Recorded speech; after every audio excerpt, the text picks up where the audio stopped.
శుద్ధ గ్రంథంలో నుంచి ద్వితీయోపదేశ కాండము 28వ అధ్యాయం. ద్వితీయోపదేశ కాండం 28వ అధ్యాయము 6వ వచనాన్ని ఉదయ కాలంలో మనం ధ్యానిద్దాం.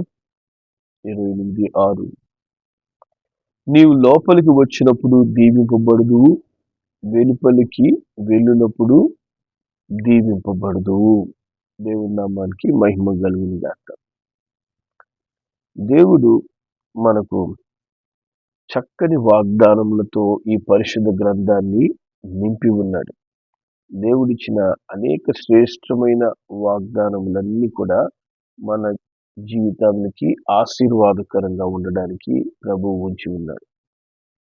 మరి ఈ ఉదయ కాలంలో దేవుడు మరొక చక్కని మాటతో మనలను ధైర్యపరుస్తున్నాడు. ఆయన చెప్తున్నాడు, నీ జీవితంలో నువ్వు లోపలికి వచ్చినప్పుడు దీవించబడతావు, వెలుపలికి వెళ్ళినప్పుడు దీవించబడతావు. అనగా నువ్వు నీ గృహమందు ఆశీర్వించబడతావు. నువ్వు ఏ విషయం కొరకు నువ్వు వెలుపలికి వెళ్ళినా కూడా నువ్వు దీవెనకరంగానే ఉంటావు అని ప్రభు మనకు వాగ్దానం ఇస్తున్నాడు. హల్లెలూయా. మరి ఈ దినములు మనం గమనించినట్లయితే దినదినము అపాయకరమైనటువంటి పరిస్థితులు, శోధనకరమైన పరిస్థితులు, మోసకరమైన మనుష్యుల మధ్యలో మనము నివసిస్తూ ఉన్నాం. మరి దేవుని వాక్యం చెప్తుంది 2వ తిమోతికి రాసిన పత్రిక 3:1 అంచె దినములు అపాయకరమైన కాలములు వచ్చునని తెలుసుకొనుము అంటాడు దేవుడు. కాబట్టి మనము అంచె దినముల్లో ఉన్నాము అనడానికి రుజువేంటి? అపాయకరమైనటువంటి పరిస్థితులు, అపాయకరమైనటువంటి మనుష్యులు, అపాయకరమైనటువంటి వాతావరణాలు. కాబట్టి ఎప్పుడు ఏ వైపు నుంచి ఏ పరిస్థితి మరి వస్తుందో అనే ఒక భయములో మానవుడు నివసిస్తున్నటువంటి ఈ దినాల్లో మనకు ప్రభు యొక్క కంచె కాపుదల మాత్రమే అనుదినము మనం రక్షించి నడిపిస్తుంది. దేవుడు ప్రతి పరిస్థితిలో నిన్ను కాపాడుటకు, నిన్ను బలపరుచుటకు, మీ కుటుంబమును నడిపించుటకు సర్వశక్తిమంతుడైన దేవుడై ఉన్నాడు. మరి దేవుడు మనకిస్తున్న అద్భుతమైన వాగ్దానము, మరి మనం ఎక్కడ సంచరిస్తున్నా కూడా నిన్ను ఆశీర్వాదకరంగా నేను ఉంచుతాను, మరి నిన్ను క్షేమంగానే ఉంచుతాను, నువ్వు దీవెనకరంగానే ఉంటావు అని ప్రభు మనకు వాగ్దానం ఇవ్వడమే మనకు ఒక గొప్ప నిరీక్షణను కలగజేస్తుంది. కాబట్టి అనుదినము మనం చేయు ప్రతి పనిలో కూడా దేవుని యొక్క కాపుదలను మనం అనుభవించే వారంగా ఉండాలి. ఆదికాండము 28వ అధ్యాయము 15వ వచనంలో దేవుడు ఇదే మాటలు యాకోబుతో మాట్లాడతాడు. యాకోబుతో ఆయన చెప్తాడు, ఇదిగో నేను నీకు తోడై ఉండి నీవు వెళ్ళు ప్రతి స్థలమందు నిన్ను కాపాడుచు ఈ దేశంలోకి నిన్ను మరలా రప్పిస్తాను అంటాడు. హల్లెలూయా. నేను నీతో చెప్పిన నెరవేర్చే వరకు నిన్ను విడువను అని సెలవిస్తాను. కాబట్టి దేవుని యొక్క ఆశ ఏంటంటే మానవునికి తోడుగా ఉండాలి. మనం అనేకసార్లు దేవుని మనం తోడుగా తీసుకుపోం. దేవుని వెంట ఉన్నాడని ఆ యొక్క నిరీక్షణ లేదా దేవుడు మన వెంట ఉన్నాడనే ఆ విశ్వాసం మనలో ఉండదు. దేవుని మన వెంట ఉంటాడు అనేటువంటి ఆలోచన మనకు కలగదు. దేవుని యొక్క తలంపు ఏంది? ఆయన బిడ్డల వెంట వెళ్ళే ప్రతి స్థలమందు ఉండాలని. హల్లెలూయా. నువ్వు ఏ స్థలంలో ఈరోజు నువ్వు ఉన్నావో ఆ స్థలంలో దేవుడు నీతో ఉన్నాడు అనే విశ్వాసం, అనే నమ్మకం నీలో ఉన్నప్పుడు ఆ నమ్మకమే మనకు ఒక గొప్ప ధైర్యాన్ని ఇస్తుంది, నిరీక్షణని ఇస్తుంది. దేవుడు ఎప్పుడు నాతో నేనుండే అన్ని సమయంలో, అన్ని స్థలాల్లో, అన్ని పరిస్థితులలో ఆయన నా వెంట ఉన్నాడు. ఆయన నాతోనే ఉంటాడు. ఎందుకంటే ఆయన వాగ్దానం ఇచ్చాడు, నువ్వు వెళ్ళే ప్రతి స్థలములో నేను నీతో ఉంటాను. మనతో అన్ని సమయాల్లో అందరూ ఉండలేరు. మనం అనుకున్న వాళ్ళు ప్రతి స్థలంలో మనకు తోడే ఉండలేరు.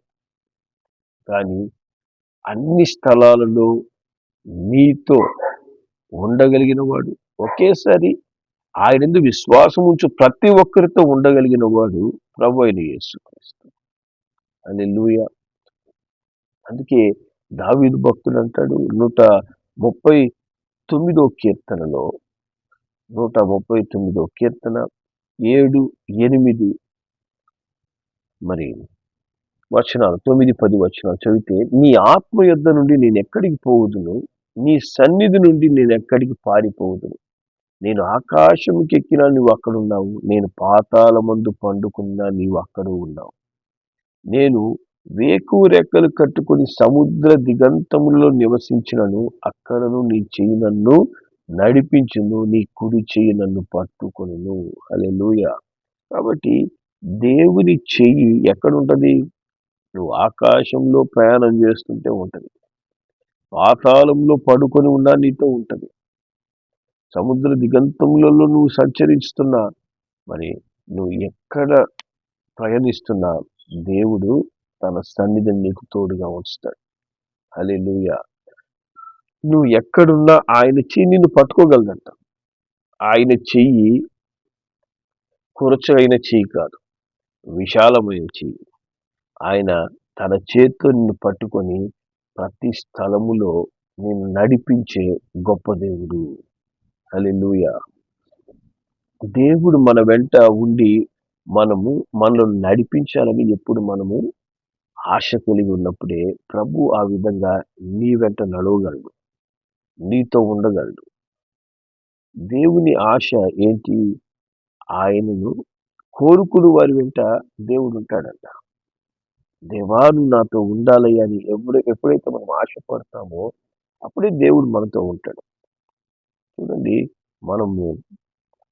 మనం ఇష్టపడిన వ్యక్తులు ఎవరైనా మనతో పాటు నడుస్తున్నారనుకోండి, మనకు ఎలా ఉంటుంది? అంటే నేను ఇష్టం లేకపోయినా నువ్వు వద్దు నన్ను వెళ్ళిపో అని చెప్తున్నా కూడా ఇతను నా వెంట ఉన్నాడే అని మనం అనుకుంటాం. అతన్ని ఎంత దూరం పెట్టాలి దూరం పెడతాం. దేవుడు కూడా ఏంటంటే, మనము కోరుకున్నప్పుడే దేవుడు నీతో ఉంటాడు. మనం ఆశపడినప్పుడే ప్రభు యొక్క ప్రత్యేకమైన కాపుదల మనం అనుభవిస్తాం. దేవా నువ్వు నాకు కావాలి, నువ్వు నాతో ఉండాలని నువ్వు ఎప్పుడైతే ఆశపడతావో దేవుడు నీలో ఉండి నిన్ను బలపరిచి నడిపిస్తాడు. దేవుడి తోడు మనకి ఎందుకు కావాలి అంటే, ఈ దినములు క్షేమకరమైన దినాలు కావు, అపాయకరమైన దినాల్లో మనం ఉన్నాం. శోధనలు గుండా మనం నడుస్తున్నాం. అనేక పరిస్థితులు మనకు విరోధంగా ఏర్పడుతున్నాయి.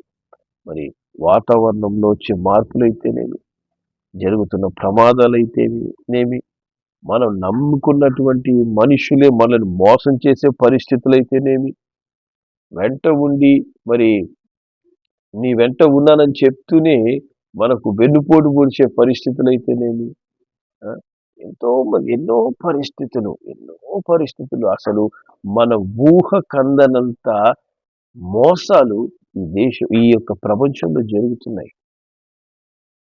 వీటన్నిటిలో నువ్వు ఎంత అద్భుతంగా కాపాడబడుతున్నావు అనేది మనము గ్రహించలేకపోతున్నాం, దాన్ని ఆలోచించలేకపోతున్నాం. దేవుడు ఎంతో అద్భుతంగా నిన్ను ఆయన కృపలో భద్రపరిచి రక్షిస్తున్నాడు.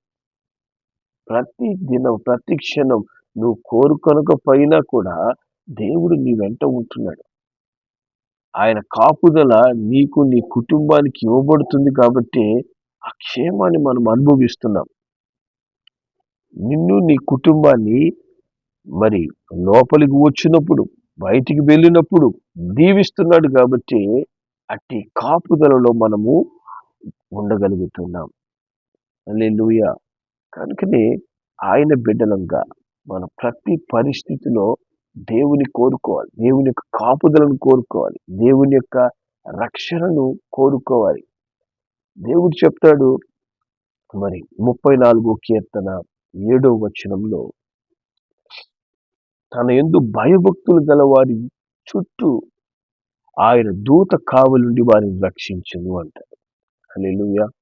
మనం ఎప్పుడైతే నిజంగా దేవుని యందు భయము భక్తి కలిగి మనం ఏ స్థలంలో ఉన్నా దేవునికి లోబడి ఉంటామో మన చుట్టూ దేవుని దూత కావలి ఉంటది. దేవుని దూత మనల్ని రక్షిస్తది. దేవుడు నిన్ను రక్షించడానికి తన దూతను కాపలాగా పెడతాడు. హల్లెలూయా. కాబట్టి దేవుని బిడ్డలైన మనము ఆయన కాపుదలు ఎదిగేందుకు దేవుడు మన దగ్గర ఏం కోరుకుంటున్నాడు? మన దగ్గర కోరుకునేది ఆయన యందు భయభక్తులు, దేవునికి లోబడి జీవించుట. హల్లెలూయా. అప్పుడు నువ్వు అన్ని పరిస్థితుల్లో ఆయన కాపుదలను అనుభవిస్తావు. హల్లెలూయా. 91 కీర్తనలో ప్రభు సెలవిస్తాడు. 91 కీర్తన 10, 11, 12 వచనాల్లో నీకు అపాయం ఏమీ రాదు, ఏ తెగులు నీ గుడారాన్ని సమీపించదు. హల్లెలూయా. ఎటువంటి అపాయము నీకు కలగకుండా నిన్ను కాపాడడానికి దేవుడు తోడే ఉన్నాడు. మీ గుడారాన్ని రక్షించడానికి, మీ గృహమును కాపాడడానికి దేవుడు ఎప్పుడు మనకు తోడుగా ఉంటాడు. హల్లెలూయా. దేవుడు అన్ని పరిస్థితుల నుంచి నన్ను కాపాడుతాడు, నా కుటుంబాన్ని రక్షించడానికి దేవుడు సమర్థుడైన వాడు అని మనం ఎల్లప్పుడూ నమ్మాలి. నమ్మాలి అంటే దేవుడు కాపుదలు ఇవ్వనందువల్ల ఆ కాపుదలు రాదు కాబట్టి నేను నమ్మాలి, నమ్మితే ఆయన ఎప్పుడైనా చేస్తాడేమో కాదు. ఇప్పటి వరకు మనము జీవిస్తూ ఉన్నామంటే ఈ క్షణం వరకు నువ్వు ఆరోగ్యంగా క్షేమముగా తినిన ఆహారము జీర్ణించబడుతుంది. నువ్వు ఆరోగ్యంగా శక్తిమంతుడిగా నీ శరీర అవయవాలన్నీ పనిచేస్తున్నాయంటే దానికి కారణం దేవుని కాపుదలే. కాబట్టి దాన్ని చూసి మనం ఆయనని స్తుతించాలి, ఆయనకు మనం లోబడాలి. హల్లెలూయా. దేవుడు చెప్తాడు నీ మార్గములన్నిటిలో నిన్ను కాపాడక ఆయన నిన్ను గూర్చి తన దూతలకు ఆజ్ఞాపిస్తాడు. నీ పాదములకు రాయి తగలకుండా వారిని తమ చేతుల మీద ఎత్తి పట్టుకుంటారు. హల్లెలూయా. దేవుని నామానికి మహిమ కలుగునుగా. నువ్వు ఎటువంటి మార్గం గుండా ఏ స్థలములో నువ్వు ఉన్నా కూడా నిన్ను కాపాడుటకు దేవుడి దూతలను దేవుడు ఆజ్ఞాపించి పంపిస్తాడంట, ఆజ్ఞ ఇస్తాడంట ఆయన.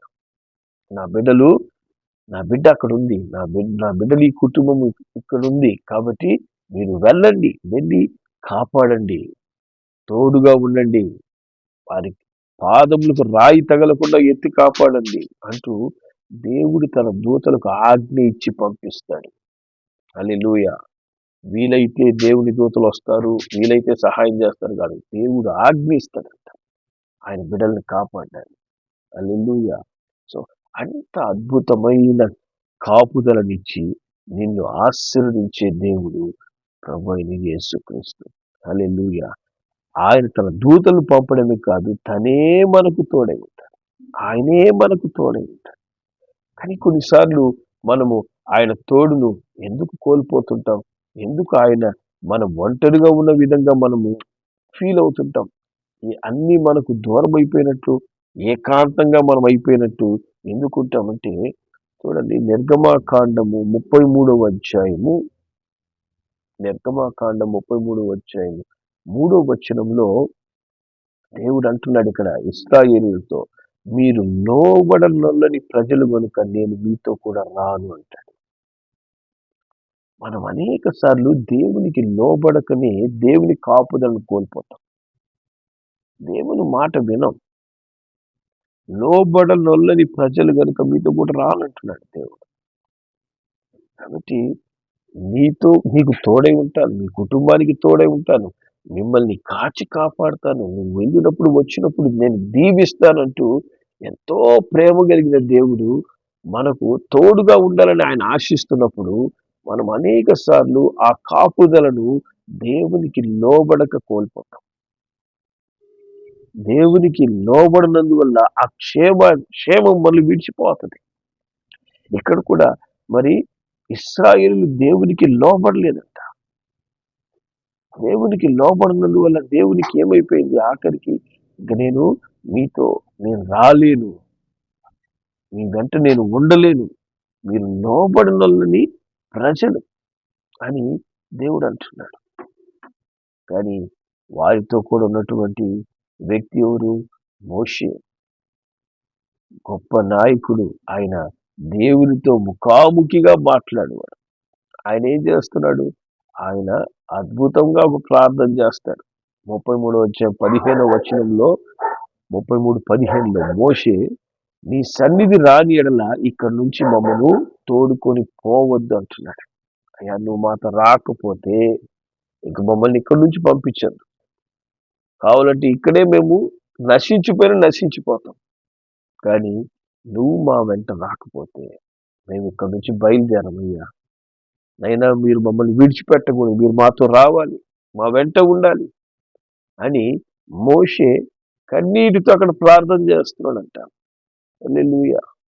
దేవుడు నేను రాను అని చెప్తుంటే నువ్వు రాకపోతే మేము ఇక్కడి నుంచి బయలుదేరమంటున్నా. ఎప్పుడైనా మనం దేవునితో ఆ విధంగా పెనుగులాడామా?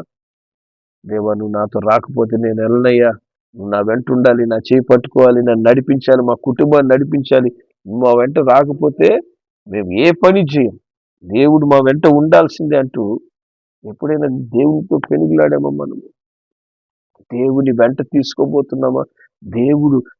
దేవుని యొక్క సన్నిధిని మనం అనుభవిస్తూ దేవుని వెంట నడుస్తున్నామా ప్రతి క్షణం? హల్లెలూయా. మందిరంలో ఉన్నప్పుడు మట్టుకే ఆ దేవుని అభిషేకం, దేవుని ప్రసన్నత కాదు. పరిశుద్ధాత్మ దేవుడు ఎప్పుడూ నీకు తోడుగా ఉంటాడు. ఆయన సన్నిధి మనకెప్పుడు మన వెంట ఉండి మనల్ని కాపాడుతుంది.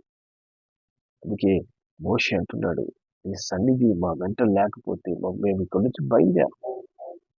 దేవుణ్ణి ఆ విధంగా నీ వెంట తీసుకొని వెళ్ళగలిగినప్పుడు అన్ని సమయాల్లో, అన్ని స్థలాల్లో ఆ దేవుని యొక్క సన్నిధి తోడై ఉండి మనకు క్షేమాన్ని ఇస్తుంది, మనల్ని కాపుదలనిస్తుంది.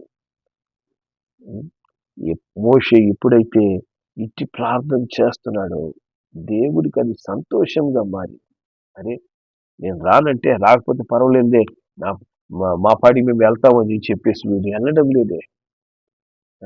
దేవుడు రాకుండా, దేవుడు మా వెంట లేకుండా నేను ఎక్కడికి వెళ్ళను దేవా అంటూ ఎంతగా ప్రార్థిస్తున్నాడు, నన్ను ఎంతగా కోరుకుంటున్నాడు అని మోషే హృదయాన్ని దేవుడు చూస్తున్నాడు. అనేక సార్లు మన జీవితాల్లో ఆపదలు, ఇబ్బందులు కలగడానికి కారణం ఏంటంటే దేవుని తోడుని మన వెంట తీసుకుపో, దేవుని సహాయాన్ని మనం కోరుకోం.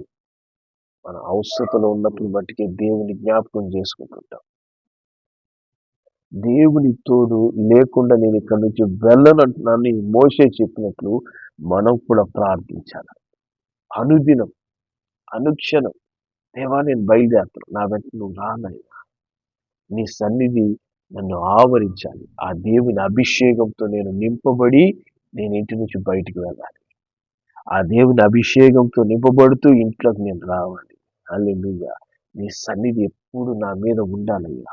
ఆ సన్నిధి, ఆ కాంతి నా ముఖం మీద ఉదయించాలి, ప్రకాశించాలి, ఆ సన్నిధి నన్ను ఆవరించాలి. హల్లెలూయా. దావీదు గారు కూడా చెప్తారు, నీ సన్నిధి నన్ను ఆవరిస్తూ ఉంది, ఆ యొక్క సన్నిధి నన్ను కమ్ముకుంటూ ఉంది. హల్లెలూయా. అటు దేవుని సన్నిధి మనకు కావాలంటే మనం ఆశపడాలి. మోషేలాగా దేవుని సన్నిధిలో మొరపెట్టాలి. అప్పుడు మోషే యొక్క ప్రార్థన విని దేవుడు ఏం చెప్తున్నాడు? 14వ వచనంలో ఆయన అంటాడు, నిర్గమకాండం 33:14, అందుకు ఆయన, నా సన్నిధి నీకు తోడుగా వచ్చును, నేను నీకు విశ్రాంతిని కలుగజేస్తాను. హల్లెలూయా. నా సన్నిధి నీకు తోడుగా ఉంటది.